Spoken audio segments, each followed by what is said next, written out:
Bapak, kami bersyukur dan kami berterima kasih buat pagi hari ini, buat waktu yang terbaik yang Engkau berikan bagi kami untuk kami berada dalam hadirat-Mu Tuhan. Kami mau buka hati kami untuk Engkau berbicara sekali lagi dalam hidup kami, untuk Engkau menaruhkan firman-Mu di dalam kehidupan kami Tuhan. Kami buka hati kami, taruhkan firman-Mu di dalam setiap roh kami Tuhan. Biar firman-Mu memerdekakan kami di dalam nama Yesus. Haleluya. Amin. Shalom semuanya. Wah, senang sekali ketemu lagi nih. Udah lama kita semenjak pandemi ini kita lama nggak bertemu ya. Tapi saya bersyukur saya masih melihat wajah-wajah yang setia, wajah-wajah yang luar biasa. Itu artinya saudara itu sudah ditanam dan tumbuh di tempat ini. Amin. Karena kalau nggak tertanam itu mukanya beda-beda gitu ya saudara. Tapi ini beneran semuanya luar biasa ya. Dan saya percaya ya ada kehidupan di gereja ini ya. Kita semua menarik kehidupan dari dalam setiap firman yang diberitakan dari tempat ini. Amin. Lagu tadi luar biasa banget. Thank you buat worshipnya ya. Nanti aku minta mungkin habis firman kita nyanyi lagi lagu tadi ya. Karena apa yang mau saya bagikan pada pagi hari ini hampir sama dengan tadi yang kita nyanyikan ya. Ku kan bernyanyi gitu ya. Bagaimana kata-katanya? Sampai hatiku jiwaku percaya, sampai hatiku mendengar lagu pengharapan. Saudara, kita mau perkatakan, kita mau nyanyikan, ya, kita mau declare apa yang kita harapkan hari-hari ini. Kenapa gini loh? Karena banyak orang itu hopeless, tapi kita itu punya pengharapan. Dan pengharapan kita itu bukan kadang-kadang, mudah-mudahan. Pengharapan kita itu bukan ragu-ragu, pasti. Dalam Yakobus 1 nggak ada bayang-bayang. Kalau orang bilang ini, lihat masa depannya gimana, masih bayang-bayang. Kita enggak. Kita lihatnya tuh pasti pengharapan kita. Amin. Kepastian. Tahun ini tahun yang penuh dengan kepastian pengharapan buat kehidupan kita. Amin. Nah hari ini kita harus terus declare, kita harus terus nyanyikan, kita harus perkatakan sampai jiwa kita ini percaya. Amin. Sampai hati kita ini, hati, jiwa, pikiran kita semua selaras dengan apa yang firman Tuhan katakan tentang hidup kita. Amin. Saudara, hari ini saya mau membawakan firman Tuhan tentang mempercayai Tuhan. Kenapa kita mempercayai Tuhan? Karena Tuhan itu terus bekerja buat kehidupan kita. Amin. Tuhan itu bekerja dan pekerjaan Tuhan tuh nggak bisa kita nilai dengan apa yang kita lihat dengan mata kita hari ini. Dan tahu kita bahwa Tuhan itu tidak pernah berhenti bekerja untuk mendatangkan kebaikan. Rancangannya bukan kecelakaan, amin. Tapi rancangan damai sejahtera, hari depan penuh dengan pengharapan. Artinya setiap menit, setiap detik dalam kehidupan kita, di balik layar yang kita nggak lihat hari ini, Tuhan itu tetap bekerja. Amin. Saudara, hari ini saya mau bagikan ada dua cerita. Ya, cerita yang mungkin kita sering dengar gitu ya dari firman Tuhan. Yang pertama adalah tentang perkawinan di Kana. Ya. Kita lihat Yohanes 2. Yohanes 2 dari ayat yang pertama. Pada hari ketiga ada perkawinan di Kana yang di Galilea dan ibu Yesus ada di situ. Yesus dan murid-muridnya diundang juga ke perkawinan itu. Ketika mereka kekurangan anggur, ibu Yesus berkata kepadanya, mereka kehabisan anggur. Alkitab nggak tulis jelas ya siapa aja yang tahu kekurangan anggur ini, tapi yang pasti di sini ibu Yesus tahu bahwa mereka lagi kehabisan anggur. Kata Yesus kepadanya, mau apakah engkau daripadaku ibu? Saatku belum tiba. Tetapi ibu Yesus berkata kepada pelayan-pelayan, apa yang dikatakan kepadamu, buatlah itu. Di situ ada 6 tempayan yang disediakan untuk pembasuhan menurut adat orang Yahudi. Masing-masing isinya 2-3 buyung. Yesus berkata kepada pelayan-pelayan itu. Kepada siapa Yesus berkata? Pelayan-pelayan itu, isilah tempayan-tempayan itu penuh dengan air, dan mereka pun mengisinya sampai penuh. Lalu kata Yesus kepada mereka, sekarang cedoklah dan bawalah ke pemimpin pesta. Lalu mereka pun membawanya. Setelah pemimpin pesta itu mengecap air yang telah menjadi anggur itu, dan ia tidak tahu, garis bawah, ia tidak tahu dari mana datangnya, tetapi pelayan-pelayan yang mencedok air itu mengetahuinya. Ia memanggil mempelai laki-laki dan berkata kepadanya, setiap orang menghidangkan anggur yang baik dahulu, dan sesudah orang puas minum, barulah yang kurang baik. Akan tetapi engkau menyimpan anggur yang baik sampai kapan? Sekarang. Sama-sama katakan sekarang. Hal itu dibuat Yesus di Kana yang di Galilea sebagai yang pertama dari tanda-tandanya, dan dengan itu ia telah menyatakan kemuliaannya, dan murid-muridnya percaya kepadanya. Ini ditulis dengan jelas hal itu yang pertama dilakukannya. Dan mujizat pertama terjadi di dalam pernikahan. Ya, saya kalau konseling nikah atau khotbah dalam kebaktian pernikahan, saya sering bilang ya bahwa mujizat pertama artinya buat Tuhan prioritasnya ya, itu adalah keluarga kita, pernikahan kita. Buat Tuhan itu penting. Kita boleh berpikir, aduh Tuhan kayaknya nggak lihat deh, aduh Tuhan kayaknya nggak ngerti deh, atau mungkin yang di sini yang single yang masih mau mencari pasangan hidup gitu ya. Buat Tuhan pernikahanmu itu penting. Dan dikatakan ini dicatat sebagai yang pertama, sebagai prioritas. Dia memulai semua mujizatnya dari pernikahan. Karena saya percaya ada rahasia yang besar di dalam pernikahan saudara, di dalam keluarga saudara, dalam hubungan saudara dengan keluargamu. Amin. Saya bersyukur di sini gerejanya ini keluarga, ya, bapak, ibu, anak, gitu ya. Saudara, kita bersyukur ya.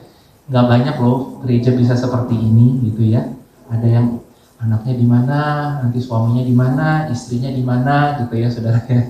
Tapi saya percaya dan saya berdoa di hari-hari ke depan gereja ini akan menjadi gereja keluarga. Mana akan ada banyak keluarga datang ke tempat ini. Amin. Untuk mengenal Tuhan. Yesus jadikan itu prioritas. Dan hal yang kedua yang saya suka bagikan dalam acara pernikahan biasanya gini loh. Dibilang bahwa dia menyimpan anggur yang terbaik sampai kapan? Sekarang.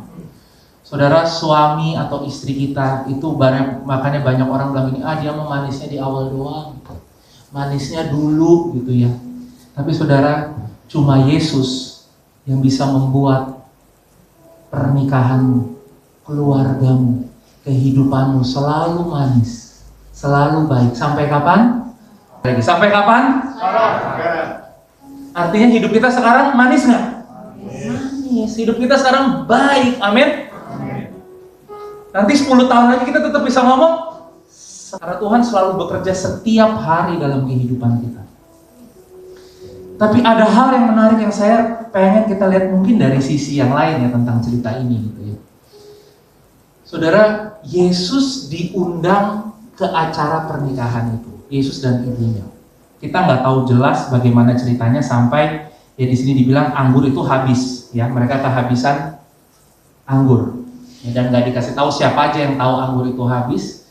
Tapi kalau saya mau ilustrasikan gitu saudara, dan itu kan dibilang Yesus lihat itu di situ ada tempayan-tempayan kosong buat pembasuhan. Berarti Yesus lagi berdirinya di mana saudara? Di dekat tempat pembasuhan. Orang masuk rumah itu cuci kaki dulu. Sekarang kita udah akrab ya dengan budaya cuci tangan ya saudara ya. Oke, berarti itu adanya di mana? Di depan. Ya saya nggak tahu Yesus dekat banget sama yang nikah apa enggak gitu ya. Tapi yang jelas dia cuma duduk berdiri di depan situ gitu ya. Apa mungkin penuh banget gitu ya saudara ya? Dia di situ dan mungkin di situ tempat lalu lalangnya pelayan-pelayan dan dekat tempat penyimpanan anggur. Sehingga Ibu Yesus bisa berkata bahwa mereka kayaknya anggurnya udah mau habis. Mungkin yang basi panik itu pelayan-pelayan gitu saudara. Yesus bilang, ibu mau apa daripada aku? Aku belum tiba nih saatnya. Ya. Ibunya langsung bilang pelayan-pelayannya, apa yang disuruh kamu lakukan. Dan karena di situ ada tempayan kosong, dibilang, oke, sekarang di sini dibilang apa? Isi tempayan-tempayan itu dengan air. Oke, dengan air ya saudara ya, bukan anggur ya. Dengan air. Sekarang setelah kamu isi, kamu bawa ke pemimpin pesta. Suruh dia coba. Oke, pelayan kan cuma dengerin aja. Bawa kasih ke pemimpin pesta. Begitu dia coba, ternyata itu apa? Anggur yang terbaik. Saya berpikir gitu ya. Kemungkinan, karena tidak dicatat juga gitu ya. Mempelai pria dan pemimpin pesta itu mungkin kalau sekarang WO gitu ya. WO-nya itu nggak tahu apa yang terjadi di belakang sana. Yang mereka tahu cuma, lah kok tiba-tiba ada anggur yang, waduh ini anggurnya baik nih. Sampai si WO-nya datang ke mempelai pria dan bilang, wah kamu hebat. Semua orang itu cuma bisa kasih yang baik tuh di awal. Habis itu yang kurang baik. Tapi kamu menyimpan yang baik sampai sekarang. Mungkin mempelai prianya lagi sambil sambut-sambut tamu gitu, bingung juga saudara. Hah?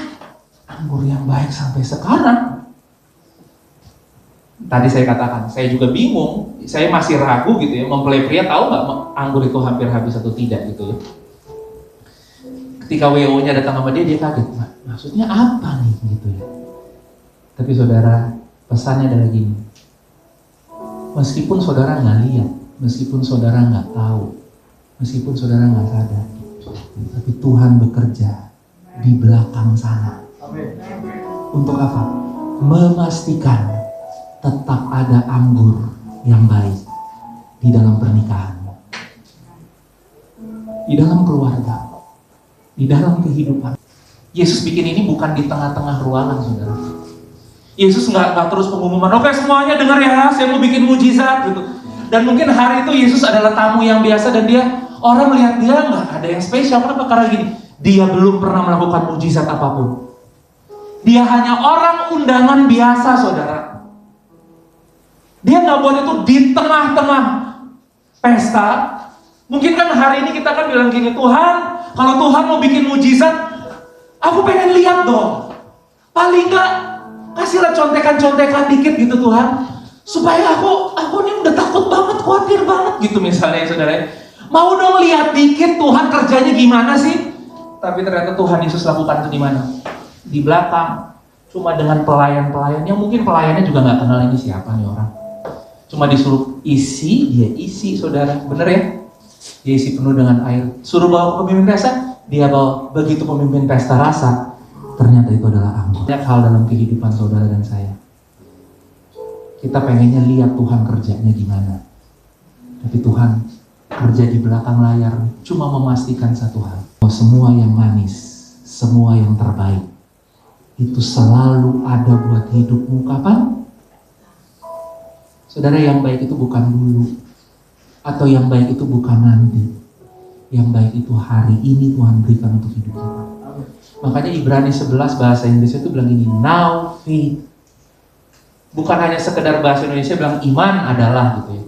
Tapi bahasa Inggrisnya berkata sekarang iman. Kenapa? Karena iman itu berbicara saat ini. Oh kemarin sih saya hebat, saya khotbah. Kemarin sih saya melakukan mujizat. Tapi hari ini saya ragu nih saya. Saudara, iman itu nggak berbicara kemarin. Iman itu nggak berbicara ketika saya di mimbar ini saudara. Tapi di dalam setiap langkah hidup saya, ketika saya mempercayai Tuhan, that's faith. Amin. Cerita yang kedua yang saya mau kita lihat di dalam Kejadian 22. Thank you banget ya ditemeninnya. Saya suka saudara kalau khotbah ditemenin keyboard gini.